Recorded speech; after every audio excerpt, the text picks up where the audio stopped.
बिस्मिल्लाहिर्रहमानिर्रहीम। अस्सलाम वालेकुम। प्रोग्राम खिलाफ राय के साथ मैं हूं इफ्तिखार काज़मी। मुल्क की हालात पर इस वक्त या तो अपोजिशन छाई हुई है या फिर अदालतें छाई हुई हैं। मरियम नवाज की नैब के सामने पेशी हुकूमत के लिए इतना बड़ा मसला बन गई है कि वज़ीर आज़म को कोरोना में भी आराम नसीब नहीं हुआ। हाँ साहब कोरोना SOP की खिलाफ वर्जी करते हुए आला सतही इजलास में बैठे, उन्हें नींद से जगाकर यह बताया गया कि खान साहब सुप्रीम कोर्ट ने बल्दियाती इदारों को भी बहाल कर दिया है, जबकि अपोजिशन कल एक बड़ा शो करने जा रही है, तो हुण की करिए। तो खान साहब को फिर से गुस्सा आ गया है। जरा ये कहते हैं कि खान साहब शदीद नाराज हैं कि मरियम नवाज को पावर शो करने क्यों दिया जा रहा है, तो उन्होंने कुछ सख्त किस्म के अहकाम भी जारी किए। खान साहब इस बात पर भी नाराज हैं कि उनके करीबी लोग तो उन्हें कह रहे थे कि अपोजिशन के साथ लोग नहीं है, PDM पर फातह पड़ी जा चुकी है, और अब अचानक उन्हें यह बताया जा रहा है कि लाहौर में अपोजिशन ने मेला लगा लिया है और कल हो सकता है कि नैब के सामने बहुत बड़ा पावर शो हो जाए। तो खान साहब इस बात पर खासे नाराज हैं। सूरत हाल ये है कि एक तरफ ये कहा जा रहा था कि लोग नून लीग की कॉल पर बाहर नहीं निकलते, एहतजाज और मुजाहरों में शरीक नहीं होते, और दूसरी तरफ अब यह हालत है कि हुकूमत और नैब दोनों बुखलाहट का शिकार है। मरियम नवाज की नैब पेशी के हवाले से इतनी तैयारियां की जा रही हैं कि रास्ते ब्लॉक किए जा रहे हैं, खारदार बाड़े लगाई जा रही है, कानून नाफिज करने वाले इदारों की भारी नफरी लगा रखी है जैसे कोई बैरूनी दुश्मन हमलावर होने के लिए आ रहा हो। जबकि यह कहा जाता था कि नून लीग लोग निकाल नहीं सकती। अगर नून लीग लोग नहीं निकाल सकती तो फिर भुखलाहट कैसी। नैब जैसे ताकतवर इदारे की टांगे तो इतनी कांप रही हैं कि उन्होंने लाहौर हाई कोर्ट से रजू कर लिया कि मरियम नवाज से कहे कि वो नैब की पेशी पर अकेले आए। अदालत के सामने दुहाई दी जा रही थी कि मरियम नवाज कारकुनों को साथ ना लाएं, तो लाहौर हाई कोर्ट को उस पर यह कहना पड़ा कि फिर रियासत कहां है, अदालत को दरमियान में क्यों ला रहे हैं। कोई कानून की खिलाफ वर्जी करेगा तो कानून अपना रास्ता खुद बनाएगा। तो अदालत ने नैब की दरखास्त उठाकर फेंक दी, मगर नैब का सारा जाहो जलाल खुलकर सामने आ गया। सिक्योरिटी एहलकारों की मौजूदगी में मोर्चा बंद होकर बैठे हैं और मरियम नवाज ने अकेले उनके सवालों का जवाब देना है, फिर भी खौफ के मारे हालत खराब हो रही है। तो ये जितनी मंजर कशी है ये इस बात को साबित करती है कि झूठ के पाँव नहीं होते और सच में बड़ी ताकत होती है, बड़ा हौसला होता है। तो नैब की बौखलाहट ये बताती है कि वो मरियम नवाज का सामना नहीं करना चाहते। अब चूंकि वो एक सियासी रहनुमा है और उन्होंने जब भी बाहर निकलना, कोई भी सियासी लीडर हो, खास साहब भी हो, जब भी वो कहीं जाएंगे तो लोग उनके हमरकाब हो जाते हैं। अब ये नहीं हो सकता कि मरियम नवाज जो कि बड़ी सियासी लीडर हो वो कहीं जाए और कोई उनके साथ ही ना निकले। अगर कोई साथ नहीं निकलता तो फिर हुकूमत का बयानिया ये होता है कि इनके साथ लोग नहीं निकलते, और अगर कोई साथ निकलता है तो फिर टांगे कपकपाती है। अब नैब की बौखलाहट ये बताती है कि वो मरियम का सामना नहीं करना चाहते, लेकिन जिनकी ख्वाहिश है उनको नाराज भी नहीं कर पा रहे। तो लगता यूं है कि मरियम नवाज को गिरफ्तार करने की ख्वाहिश गले पड़ गई है। PDM को फिर से एक होने और बड़ा पावर शो करने का मौका मिल गया। वो एक मिसाल सुनी होगी कि कुबड़े की कमर में लात पड़ी और उसका कुबड़ापन निकल गया।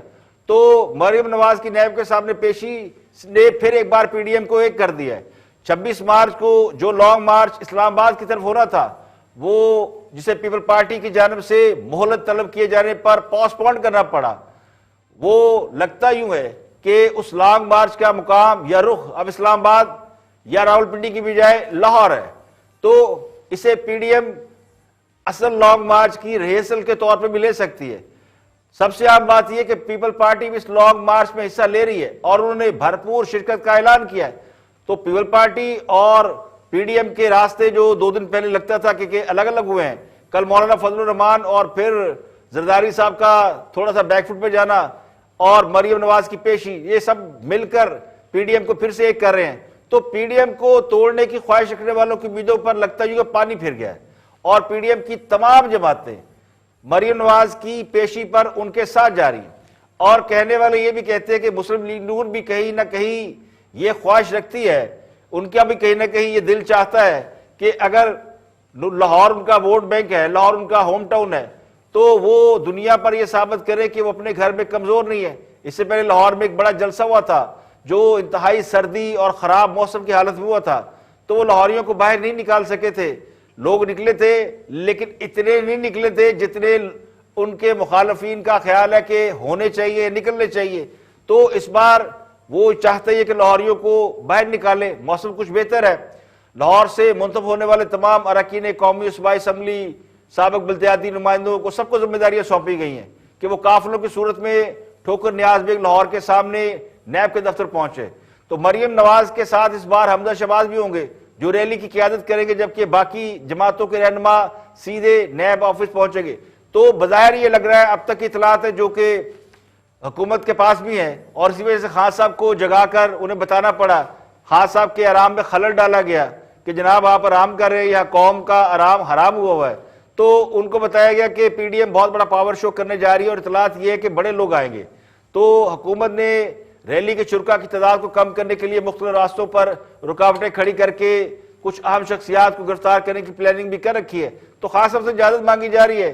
तो खान साहब ने कुछ बातें, कुछ हदायत जारी की है कि अगर लोग कानून की खिलाफ वर्जी करे या गड़बड़ करे तो उन्हें पकड़ ले। कुछ और भी कहा होगा जो हम तक नहीं पहुंचा।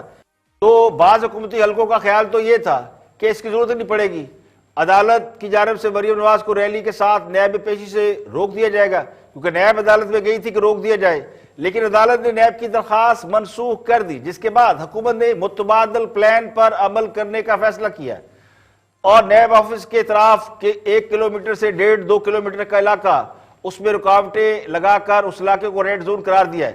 अब मरियम नवाज 1.5-2 किलोमीटर पहले कहीं लैंड करेंगी और फिर चलती हुई नैब के ऑफिस जाएंगी। लेकिन सबसे अहम बात यह है कि पीडीएम की तमाम जमातों ने उनका साथ देने का फैसला किया है और लगता ही हुआ है कि ये काम कल पूरा दिन चलेगा, सारा दिन चलेगा। मुस्लिम लीग नून का भी एक बड़ा इम्तहान है, सियासी इम्तहान, कि वो अपने होम टाउन में किस तरह का पावर शो करती है। कामयाब पावर शो हुकूमत के खिलाफ तहरीक में जान डाल सकता है, और अगर ये शो कामयाब ना हुआ तो फिर अपोजिशन को मजीद कई पापड़ बेलना पड़ेंगे। लेकिन आज की दूसरी बड़ी खबर है वो बल्दियाती इदारों की बहाली है। चीफ जस्टिस पर मुश्तमिल सुप्रीम कोर्ट के बेंच ने तमाम बल्दियाती इदारों को बहाल करने का हुक्म दे दिया, जिसके बाद पंजाब में मुस्लिम लीग नून का बल्दियाती सेटअप बहाल हो गया। तमाम mayors, councillor, union council chairman सब बहाल हो गए। तो खबर इतनी अहम थी कि वज़ीर-ए-आज़म को लोगों ने जाती हैसियत में पेश होकर आगाह किया कि हुड़की करिए। तो सुप्रीम कोर्ट ने लगता यूं है कि नया पंडोरा बॉक्स खोल दिया है। खान साहब की हुकूमत ने इख्तिदार में आते ही सबसे पहले बल्दियाती सेटअप खत्म किया था। उन तमाम लोगों को जो कि बल्दियाती इलेक्शन जीत कर आए थे, जिनमें मुस्लिम लीग नून के लोग शामिल थे, कुछ मेयर थे, काउंसलर, चेयरमैन, यूनियन, सबको फारग कर दिया। ये सारे लोग एक जमहूरी प्रोसेस के जरिए बल्दियाती नुमाइंदे मुंतखब हुए थे, जिन्हें बैक जुम्बशे कलम निकाल बाहर किया गया, बल्दियाती इदारे तोड़ दिए गए, जिस पर सुप्रीम कोर्ट के सामने दरखास्त गई हुई थी कि इनको बहाल किया जाए। तो उनके हक में फैसला आ गया। ये 2 साल कबल मुअत्तल किए गए पंजाब के बल्दियाती इदारों के हवाले से बड़ा फैसला है। चीफ जस्टिस ने इस मुख्तर फैसले में कहा है कि आर्टिकल 140 के तहत कानून बना सकते हैं, मगर किसी इदारे को खत्म नहीं कर सकते। सुप्रीम कोर्ट में पंजाब के बल्दियाती इदारे बहाल करने से मुतल्लिक़ दरखास्त पर समाअत chief justice of Pakistan justice Gulzar Ahmed की सरबराही में हुई। दौरान इस बात हुकूमत पंजाब के वकील ने यह मौक़िफ़ इख्तियार किया कि बल्दियाती इलेक्शन ना होने की एक बड़ी वजह कोरोना भी है, जिस पर जस्टिस इजाजुल हसन ने कहा कि पहले 6 माह के लिए बल्दियाती इदारों को ख़त्म करने के बाद इंतखाबात का ऐलान किया गया। उसके बाद इसमें 21 माह की तौसीह की गई। अब इंतखाबात को मुश्तरका मफादात कौंसिल से मशरूत किया जा रहा है। जस्टिस इजाजुल हसन ने यह भी कहा कि वफाकी, सूबाई और बल्दियाती हुकूमतों को महदूद मुद्दत के लिए ख़त्म किया जा सकता है। आपने अवाम को उनके नुमाइंदों से महरूम कर दिया है। तो पंजाब हुकूमत के वकील ने कहा कि जी कोरोना की वजह से दोबारा इंतखाबात में ताख़ीर हो गई है। तो इजाजुल हसन ने इस्तफसार किया कि क्या गिलगित बल्तिस्तान में इंतखाबात नहीं हुए, वहाँ कोरोना नहीं था। चीफ जस्टिस ने रिमार्क दिए कि क्या इसकी कोई मिसाल मिलती है कि किसी कानून को ख़त्म कर दिया जाए और कहा जाए कि कल नया कानून लाया जाएगा। चीफ जस्टिस गुलजार अहमद ने यह भी कहा कि अब इस बात की कैसे वजाहत दे सकते हैं कि अवाम को मुंतखब नुमाइंदों से दूर रखा जाए। आर्टिकल 140 के तहत कानून बनाया जा सकता है, लेकिन इदारों को ख़त्म नहीं कर सकते। तो अटॉर्नी जनरल से उन्होंने कहा कि आपको किसी ने गलत मशवरा दिया है, किसी ने गलत एक्ट लाने का मशवरा दिया है। तो हुकूमत की एक हैसियत होती है, चाहे वो वफाकी हो, सूबाई हो या बल्दियाती हो, जस्टिस गुलजार अहमद का यह भी कहना था कि आप इख्तियारात में तब्दीली कर सकते हैं, बुनियादी ढांचा बेहतर बना सकते हैं। तो सुप्रीम कोर्ट का यह भी कहना था कि पंजाब लोकल गवर्नमेंट का सेक्शन 3 आइन के आर्टिकल 140A की खिलाफ वर्जी है। जस्टिस ने यह भी कहा कि अवाम ने बल्दियाती नुमाइंदों को 5 साल के लिए मुंतब किया, तो एक नोटिफिकेशन का सहारा लेकर उन्हें घर भिजवाने की इजाजत नहीं दे सकते। तो ये बड़ा अहम फैसला है जो बल्दियाती इदारों के हवाले से था। तो सुप्रीम कोर्ट के इस फैसले के बाद तमाम मेयर, जिले चेयरमैन, यूनियन काउंसिल बहाल हो चुके हैं। आईनी तौर पर अब उनकी मुद्दत दिसंबर 2021 तक है, यानी दिसंबर 2021 तक बल्दियाती इदारे काम कर सकते हैं। तो बल्दियाती इदारों की बहाली के साथ हुकूमत पंजाब का बल्दियाती एक्ट के हवाले से जो सेक्शन 3 था उसे कानून से मुसादब करा दिया। तो ये नोटिफिकेशन अब मुअत्तल हो गया। अब सवाल ये कि जिन बल्दियाती इदारों को बहाल किया गया है उनका तो वजूद ही कोई नहीं रहा। ओहदों की बहाली जरूरी है लेकिन वो सेटअप मौजूद नहीं। तो पंजाब हुकूमत के लिए अब नई मुश्किल पैदा हुई है। तो पंजाब हुकूमत, आज वज़ीर आला पंजाब उस्मान बुज़दार ने प्रेस कॉन्फ्रेंस में कहा कि जो तफसीली फैसला आएगा तो वो उस पर फिर कानूनी चारा जोई के लिए जाएंगे। उन्होंने ये नहीं कहा कि सुप्रीम कोर्ट का फैसला मान लेंगे, उस फैसले पर अमल करेंगे। तो फैसला चीफ जस्टिस पर मुश्तमिल बेंच ने सुनाया है और मेरे नजदीक अब इस पे नजरसानी की अपील हो सकती है। और नजरसानी की अपीलों में अमूमन ये देखा गया कि फैसले नहीं बदले जाते। लेकिन सबसे अहम बात यह कि खास साहब तो इदारों के एहतराम का दर्स देते हैं। तो देखना यह कि खास साहब इदारों के एहतराम का दर्स देते हुए उस फैसले पर अमल करते हैं या उसे चैलेंज करके उसकी राह में रुकावट डालते हैं। तो यह हुकूमत के लिए एक अच्छा खासा इम्तिहान है। और लगता ही हो कि डस्का में उस वक्त तक दोबारा इंतखाबात नहीं होंगे जब तक इस बात का यकीन ना हो जाए कि हुकूमत जीत सकती है। सुप्रीम कोर्ट ने डस्का में इलेक्शन की तारीख और केस की समाअत गैर मुय्यना मुद्दत तक मुलतवी कर दी है। तो कहने वाले ये कह रहे हैं कि जब तक हुकूमत डस्का में जीत के तमाम असबाब मुकम्मल नहीं कर लेती, उसकी तैयारी नहीं हो जाती, इलेक्शन नहीं होंगे। डस्का का इलेक्शन पाकिस्तान की तारीख का वाहिद इलेक्शन है जहां वोट चोरी नहीं हुआ, बैलेट बॉक्स चोरी नहीं हुए, वोटर चोरी नहीं हुआ, बल्कि प्रिजाइडिंग अफसर खुद ही चोरी हो गए और खुद ही बरामद भी हो गए थे। और इस पर धांधली के इल्जामात लगाए गए जो कि बराह रास्त हुकूमत पर लगाए गए। इलेक्शन कमीशन ने दस्तयाब शवाहद की बुनियाद पर NA 75 डस्का में दोबारा इलेक्शन कराने का हुक्म दिया। तमाम सर्वे और अदाद-ओ-शुमार ये बता रहे हैं कि डस्का में नवाज शरीफ का वोट बैंक है और मुस्लिम लीग नून के उम्मीदवार की मुतवक्को कामयाबी के खौफ से धांधली की गई थी जो पकड़ी गई। अब फिर से पोल इदारे सर्वे यही कह रहे हैं कि इलेक्शन हुए तो मुस्लिम लीग नून वाजिया नहीं बल्कि बहुत वाजिया बर्तरी से जीतेगी। अब इलाके के लोग इस बात के मुंतज़िर हैं कि कब इलेक्शन हो और वो अपने वोट के इस्तेमाल से बताएं कि वो किसको जितवा रहे हैं। तो वो जो जोश वल्वला और एक जो फीलिंग होती है ना, एक जो जोश होता है, वो इलेक्शन के हवाले से अभी तक मौजूद है। जो पिछले इलेक्शन में यानी जब इलेक्शन हुआ था और बहुत ज्यादा फायरिंग हुई, 2 लोग मर गए इसमें, मुस्लिम लीग नून के वोटर्स ये कहते हैं जिन्हें वोट नहीं डालने दिया गया। तो अब उसे मांद करने का वह तरीका ये है, वो कहते हैं ना जी चार्ज क्राउड, तो उसे डिफ्यूज करने का वह तरीका यही लगता है कि इसको डिले कर दिया जाए, इलेक्शन ही ना हो या फिर तारीख पर तारीख डालते रहे। अब सुप्रीम कोर्ट तो ये कहती है कि इलेक्शन कमीशन की तरफ से दोबारा इलेक्शन कराने का फैसला मुलतवी नहीं कर रहे, लेकिन ये इलेक्शन कब होंगे ये कुछ पता नहीं है।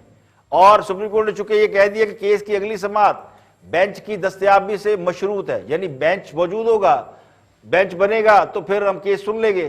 तो इलेक्शन कमीशन ने डस्का में इलेक्शन के लिए 10 अप्रैल की तारीख मुकर्रर कर रखी थी जो अब गैर मुय्यना मुद्दत के लिए मुलतवी हो चुकी है। तो मुस्लिम लीग नून के वोटर और सपोर्टर में अदालती फैसलों से मायूसी भी पाई जा रही है। तो NA 75 डस्का के इलेक्शन के हवाले से जस्टिस उमर अता बंदयाल की सरबराही में जस्टिस मुनीब अख्तर और जस्टिस सजाद अली शाह पर मुश्तमिल 3 रुकनी बेंच ने यह फैसला सुनाया। जब केस की समाअत की तो केस की समाअत के आगाज में मुस्लिम लीग नून की उम्मीदवार नौशीन इफ्तिखार के वकील राजा सलमान अकरम राजा ने दलाइल देते हुए कहा, और बल्कि दलाइल से पहले उन्होंने डस्का का एक मुकम्मल नक्शा पेश किया। जस्टिस उमर अता बंदयाल ने सलमान अकरम राजा से मुकालमा करते हुए कहा कि आपने एक दिन में बड़ी तैयारी कर ली है। सलमान अकरम राजा ने अदालत को बताया कि डस्का शहर में 76 पोलिंग स्टेशन है, इन 76 में से 34 से शिकायत आई, 20 प्रिजाइडिंग अफसर गायब हुए। जस्टिस उमर अता बंदयाल ने कहा कि यह भी बताया गया कि 10 पोलिंग स्टेशन पर पोलिंग काफी देर मुअत्तल रही। सवाल यह कि पोलिंग के दिन कौन और क्यों मसाइल पैदा करता रहा। क्या एक उम्मीदवार ताकतवर था, इसलिए दूसरे ने ऐसा किया। सलमान अकरम राजा ने कहा कि डस्का से नौशीन इफ्तिखार के वालिद 5 बार मुंतब हो चुके हैं, उनके खानदान का असर रसूख ज्यादा है।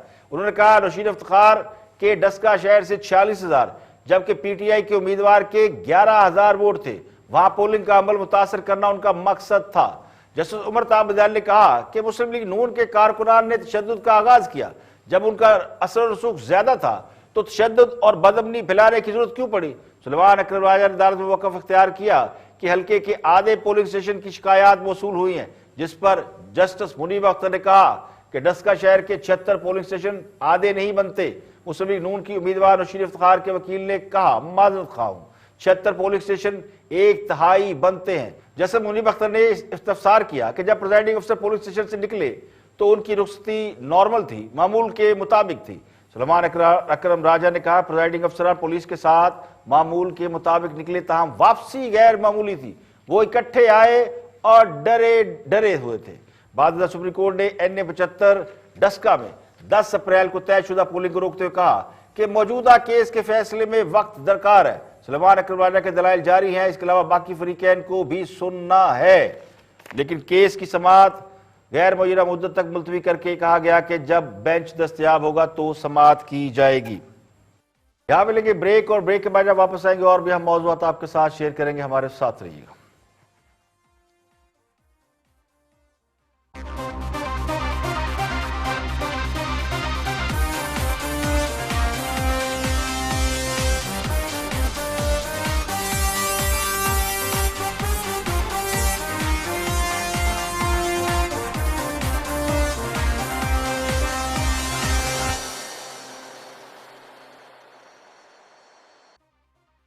Welcome back. आप देख रहे हैं प्रोग्राम इख्तिलाफ राय और मैं इफ्तिखार काज़मी। ब्रेक के बाद हाजिर खिदमत है। गुफ्तगू कर रहे हैं शिबली फराज, वफाकी वज़ीर इत्तलात है, और देखते हैं कि उनका मौज़ू सुखन क्या है। वॉच वफाकी वज़ीर इत्तलात शिबली फराज।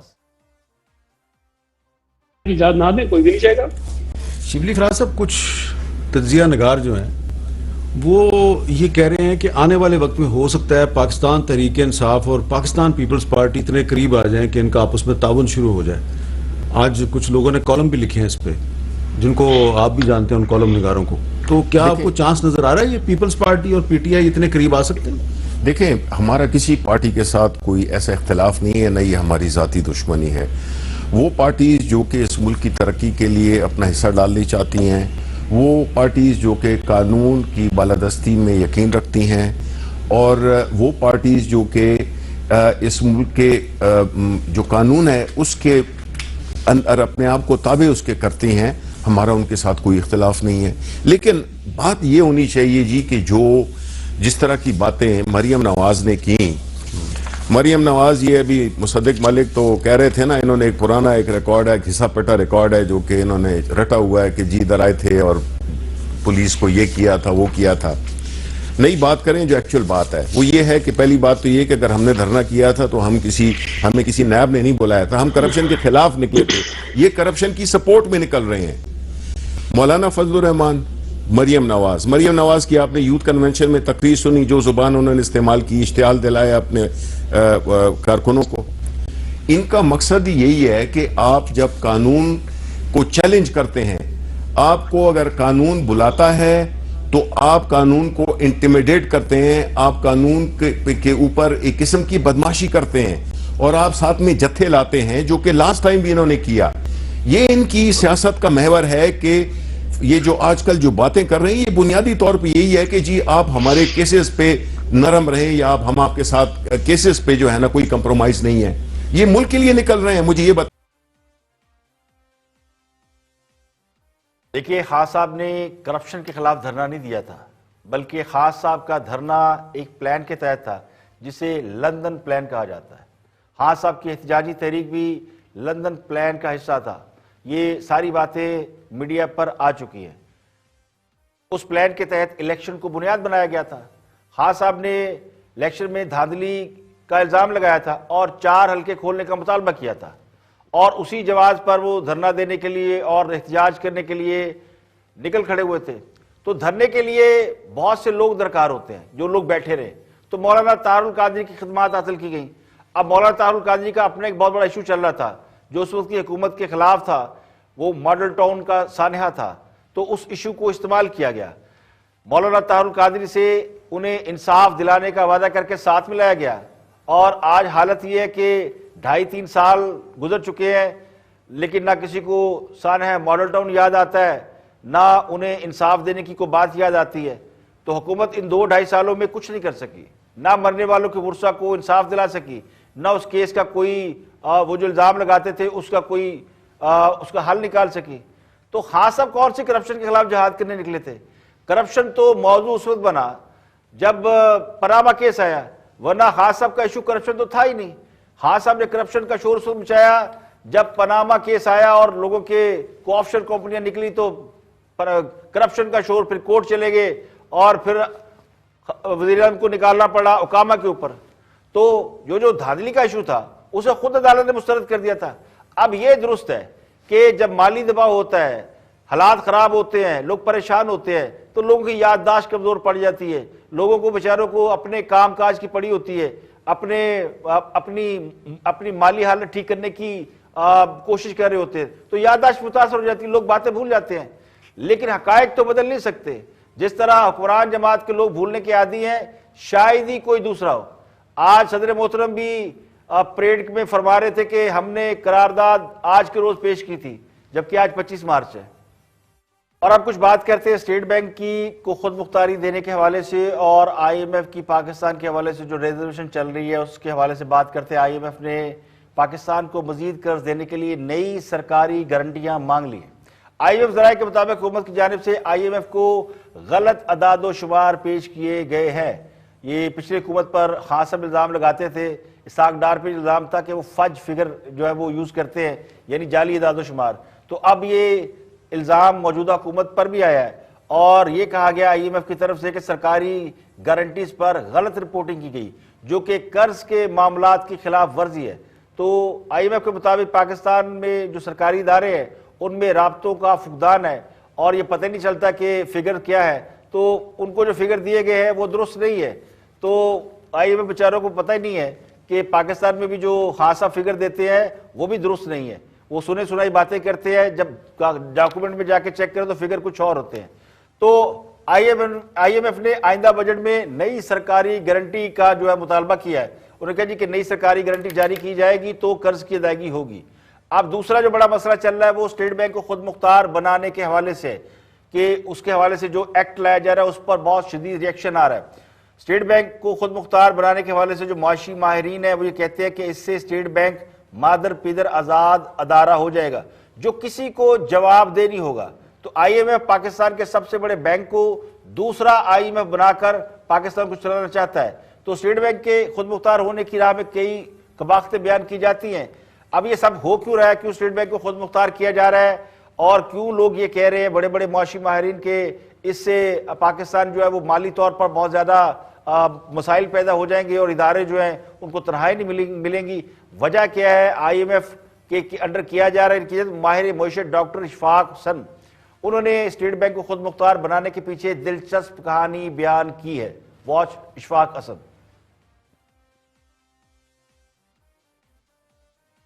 न्यूक्लियर तक नहीं पहुंच सकते हैं। अच्छा, पहुंच नहीं सकते, लेकिन कहां तक पहुंच सकते हैं? एक और सवाल उठाया जुबैर ने और हम चाह रहे हैं कि आपका इंडिपेंडेंट पॉइंट ऑफ व्यू भी आए इस पे कि कौन सी मालूमात किसको फराहम की जाएंगी इस एक्ट के बाद। आइए देखते हैं। इस कानून के तहत स्टेट बैंक ऑफ पाकिस्तान मईशत के हवाले से जितनी भी इंफॉर्मेशन है, चाहे वो सीक्रेट है, कॉन्फिडेंशियल है, वो मजाज होगा IMF, वर्ल्ड बैंक और दूसरे इंस्टीट्यूशंस को देने के लिए। जो इंफॉर्मेशन भी मांगेंगे, कोई ऐसी इंफॉर्मेशन नहीं है जो वो कह सकेंगे कि जी हम आपको नहीं दे सकते क्योंकि ये पाकिस्तान का स्टेट सीक्रेट है, ये कॉन्फिडेंशियल इंफॉर्मेशन है, ये इंफॉर्मेशन हम हुकूमत पाकिस्तान में भी सबके साथ नहीं शेयर कर सकते। कई ऐसी इंफॉर्मेशन होती है जो काबीना के सामने भी नहीं आती, वो सिर्फ चंद लोग जिस तरह वजीर खजाना है, वजीर आजम है और 2-4 और लोग होते हैं जिनके साथ आप शेयर कर सकते हैं। अब यहां ये कह रहे हैं कोई भी इंफॉर्मेशन मांगेंगे, जब भी मांगेंगे, मजाज होगा state bank of Pakistan IMF को भी, वर्ल्ड बैंक को भी, सिर्फ इन 2 इंस्टीट्यूशन को नहीं, साथ में ये भी है और सिमिलर इंस्टीट्यूशंस। नाज़रीन, मैं इसका अब सवाल दोबारा जरा रिफ्रेश करता हूं। गुलाम इसहाक खान साहब सेक्रेटरी जनरल फाइनेंस भी थे और पाकिस्तान के जो स्ट्रेटेजिक वेपन्स के प्रोग्राम है उसमें उनकी काफी कंट्रीब्यूशन है, और माली मामला सारे वो देखते जो कि इंतहाई कॉन्फिडेंशियल सीक्रेट होते थे। उसी तरफ इशारा कर रहे हैं जुबैर साहब, और आइंदा कोई भी मालूमात, क्योंकि हर चीज स्टेट बैंक के पास तो होती है। तकरीबन 46B है कुछ इस किस्म का आर्टिकल है जिसमें तब्दीली की गई है कि स्टेट बैंक मजाज होगा किसी भी मुल्की और गैर मुल्की इदारों के साथ एक एग्रीमेंट कर ले, और उस एग्रीमेंट के तहत चाहे वो कॉन्फिडेंशियल इंफॉर्मेशन हो चाहे वो नॉन कॉन्फिडेंशियल इंफॉर्मेशन हो, स्टेट बैंक बिल्कुल देने का मजाज होगा, और हुकूमत पाकिस्तान, वजीर आजम, सदर कोई भी उनसे पूछ नहीं सकता। तो ये देखें, इस किस्म की चीजें नहीं होनी चाहिए। और मैं आपको बताऊं कि ये किस लिए ये किया गया है, इसकी टाइमिंग मेरे नजदीक बहुत अहम है। हफीज शेख साहब जख्मी हो गए हैं सेनेट के इलेक्शन के बाद, और उनका फ्यूचर जो है वो अनसर्टन है कि रहेंगे वजीर खजाना, नहीं रहेंगे वजीर खजाना। IMF ने सोचा कि चीफ जस्टिस साहब ने भी तो स्टेट बैंक ऑर्डिनेंस के बारे में मुआशी माहिरीन का ख्याल ये है कि एक तो वजीर खजाना साहब जख्मी हो गए हैं, और जख्मी शेर बड़ा खतरनाक होता है, तो उन्होंने बदला ले लिया सेनेट में, उनको जो शिकस्त हुई है तो बदला उन्होंने पाकिस्तानी अवाम से लेना है। अब पता नहीं इस बात में कितनी हकीकत है, लेकिन ये जो लुब्बे लुबाब है ये कहते हैं कि जी रियासत के पास इदारों को देने के लिए तनख्वाहें नहीं होगी। अब ये बड़ी खतरनाक बात है कि रियासत का मालियाती इदारा अगर इस किस्म का हो जाए कि उसे इंडिपेंडेंस दी जाए, तो वो पाकिस्तान के जो रियासती इदारे हैं वो तनख्वाहों के लिए उसकी तरफ देखे और वो आगे से ना कर दे, तो ये खतरनाक बात है। वो इदारा जो सिर्फ IMF को जवाबदेह होगा, वो कल को क्या गुल खिलाएगा, ये समझना कोई मतलब बड़ी रॉकेट साइंस नहीं है।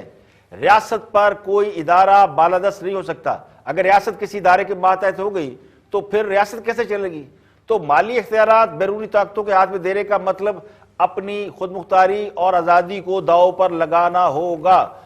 तो इस पर बहुत रिएक्शन आ रहा है, इस पर माशी माहिरीन भी अपने तजिए दे रहे हैं और तजिया निगार भी बातें कर रहे हैं, और सियासी जमातें भी इस पर स्टैंड ले रही हैं कि स्टेट बैंक को खुद मुख्तार करने का मतलब अपनी खुद मुख्तारी को जो है वो दांव पर लगाना होगा और अपनी आज़ादी को कंप्रोमाइज करना होगा। तो ये जो कहते हैं ना जी, बहुत से लोग को एक नैरेटिव पेश करते हैं कि पाकिस्तान को कहीं खुदा न खास्ता सोचे समझे मंसूबे के तहत बर्बाद किया जा रहा है। जैसे हम देख रहे हैं कि ग्रोथ रेट 5.8 से हम 0 पे ले गए और बड़ा खुश हैं जी, हम बड़े ठीक जा रहे हैं, और आज आप स्टेट बैंक को भी इस तरह कर रहे हैं, तो फिर ये तो पाकिस्तान की बर्बादी की तरफ अगर आप जा रहे हैं तो ये बड़ी खतरनाक बात है। इस पर डायलॉग होना जरूरी है, और ये पार्लियामेंट का फोरम इस काम के लिए इस्तेमाल होना चाहिए कि स्टेट बैंक को क्या आप खुद मुख्तार करना चाहते हैं नहीं, और जितनी बातें हैं ये ओपन फोरम पे होनी चाहिए। यहाँ पे लेके एक ब्रेक, और ब्रेक के बाद वापस आएंगे और भी हम मौजूद आपके साथ शेयर करेंगे। हमारे साथ रहिएगा।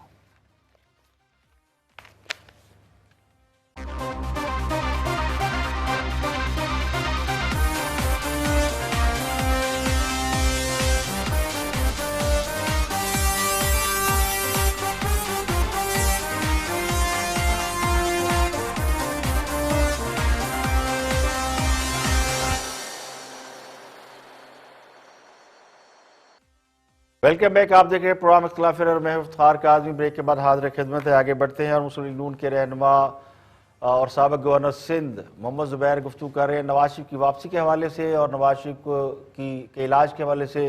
देखते हैं कि वो क्या फरमाते हैं। उनसे सवाल पूछ रहे हैं काशिफ अब्बासी। वॉच मोहम्मद जुबैर।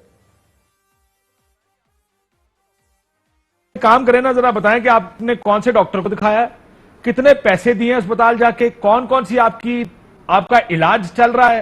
ये सवाल आपसे पूछे गए हैं, क्या इसका जवाब आएगा आपकी तरफ से? मेरा ख्याल है इसका जवाब हमें देने की जरूरत नहीं है। हमने पासपोर्ट के लिए कहा है और ये मेडिकल नहीं जरूरत है, क्या बात कर रहे हैं सर, आप अंडरटेकिंग देकर गए हुए हैं। नहीं, आपने मेरे से पूछा ना। हाँ, तो कानूनी ऑब्लिगेशन है आपके ऊपर, आप ये कोर्ट में लिखकर देकर गए। आपने सवाल ये पूछा कि क्या हम देंगे, मैंने कहा कि हम नहीं देंगे क्योंकि हमें हमारे ख्याल में इसकी जरूरत नहीं है। आपने मेरे से पूछा था ना, तो हम नहीं देंगे और हमारे ख्याल से हमें देने की जरूरत नहीं है। और अगर मिनिस्ट्री ऑफ इंटीरियर का और हुकूमत पाकिस्तान का जो भी मौक़िफ़ है, ये उन्होंने ही डिसाइड किया है कि जी वो नहीं रिन्यू करेंगे, नहीं रिन्यू करेंगे तो नहीं रिन्यू करेंगे। लेकिन आपने कहा जहन्नम में जाओ, हमने ना अपना डॉक्टर बताना है, ना ये बताना बीमारी क्या है, ना बताना दवाइयां कौन सी हो रही है, ना बताना कि पैसे कितने दिए और कितने विजिट किए हमने, आपने नहीं बताना उनको। ट्रू काशिफ, मेरा तो पहले दिन से मौक़िफ़ आपको पता है बिल्कुल क्लियर कट रहा है कि जब इंसाफ के तकाजे उनके लिए होंगे यहाँ पूरे मियां नवाज शरीफ के लिए, तो वो जरूर यहाँ आएंगे। सो आप ये कह रहे हैं कि मियां साहब अपनी सेहत की खराबी की वजह से वापस नहीं आ रहे? नहीं आ रहे, बल्कि इस वजह से नहीं आ रहे क्योंकि उनको फेयर ट्रायल नहीं मिलेगा यहाँ पे। बिल्कुल मिला ही नहीं है फेयर ट्रायल। ये मियां नवाज शरीफ के लिए तो स्पेसिफिकली फेयर ट्रायल नहीं है, और ये तो आप अपनी गर्दन जबरदस्ती तो नहीं फंसा सकते। It's as simple as that for us. और कोर्ट को जब ये पता लगेगा, कोर्ट कहेगी चलो कोई गल नहीं, अगर नहीं आ रहे तो ना से, अगर ये रिपोर्टें भी जमा नहीं कराते वसीम दामी साहब तो कोई फर्क नहीं पड़ना। मैंने कहा ना कि फेयर ट्रायल नहीं मिलेगा तो वो कोर्ट से ही सर फेयर ट्रायल का फैसला मुस्लिम लीग कोर्ट पर एग्जैक्टली तरफ से आप कोर्ट को कह रहे हैं कि कोर्ट आपके साथ फेयर नहीं है, यानी कोर्ट ने जो फैसले किए हैं या करने हैं वो आपके खिलाफ है। कोर्ट बुनियादी तौर पर ये कह रहे हैं वसीम बदामी साहब, जुबैर साहब। जी बिल्कुल बुनियादी।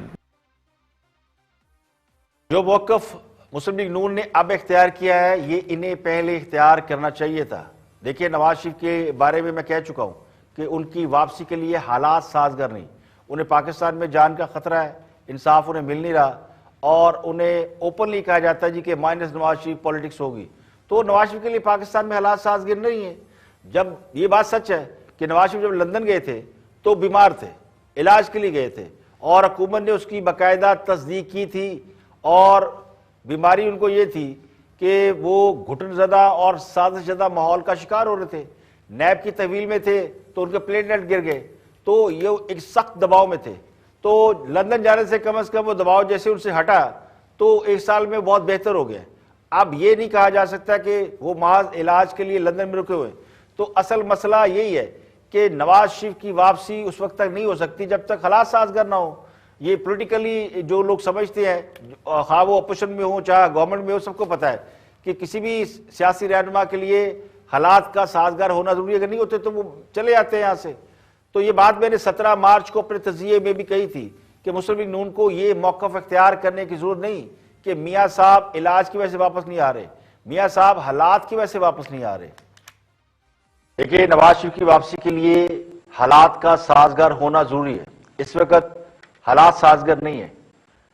अपोजिशन ये समझती है, बल्कि नून लीग वाले ये समझते हैं कि हुकूमत सियासी इंतकाम पर तुली हुई है। एक खास माइंडसेट के लोग नवाज शरीफ को पसंद नहीं करते, ना वो उन्हें सियासत में देखना चाहते हैं और ना ही वो उन्हें दुनिया में देखना चाहते हैं। तो मुस्लिम लीग नून की क़यादत पता नहीं क्यों बहाने बना रही है कि नवाज शरीफ इलाज के लिए रुके हुए हैं। तो ये बहाना अब फजूल हो चुका है। ये कहा जा रहा है कि वो जेल जाने से डरते हैं। तो नवाज शरीफ अगर जेल जाने से डरते तो वो अपनी बेटी के साथ उस वक्त वतन वापस नहीं आते जब उनकी बीवी बिस्तर मर्ग पे थी। तो ये सबको मालूम है। तो मसला जेल जाने का नहीं है, मसला लीडर की जान के तहफ़्फ़ुज़ का है। अगर खुदा ना खास्ता लीडर को कुछ हो जाए तो फिर सब कुछ दबरदूस हो जाता है। अगर नवाज शरीफ न रहे तो फिर कौन सी तहरीक और कौन सी जद्दोजहद, कौन सा बयानिया। तो नवाज शरीफ को असल खतरा उनकी जिंदगी का है। लंदन में उनका जो इलाज होना था वो हो चुका है, लेकिन वापसी के लिए हालात साजगार नहीं है, और जब तक हालात साजगार नहीं होते वो वापस नहीं आएंगे। मोहतरमा बेनज़ीर भुट्टो कुछ 6-7 साल जिला वतन नहीं थी। अगर वो चाहती तो वो वापस आ जाती, जबरदस्ती आ जाती, लेकिन वो उस वक्त तक पाकिस्तान वापस नहीं आई जब तक उनकी वापसी के लिए हालात साजगार नहीं हुए या उन्होंने हालात को अपने हक में नहीं कर लिया। तो दुनिया में बहुत सी ऐसी मिसालें मौजूद है जब लीडर अपनी जान बचाने के लिए मुल्क से बाहर चले गए या फिर उन्होंने खुद को खतरे में महसूस करते हुए बैरून मुल्क रहना ज्यादा मुनासिब समझा। तो यही कुछ नवाज शरीफ कर रहे हैं। आज के लिए इतना ही। कल फिर हाजिर होंगे मजीद खबरों, तबसरों, तजज़ियों के साथ। प्रोग्राम इख्तिलाफ राय से इफ्तिखार काज़मी को इजाजत दे। अपना बहुत बहुत ख्याल रखिएगा।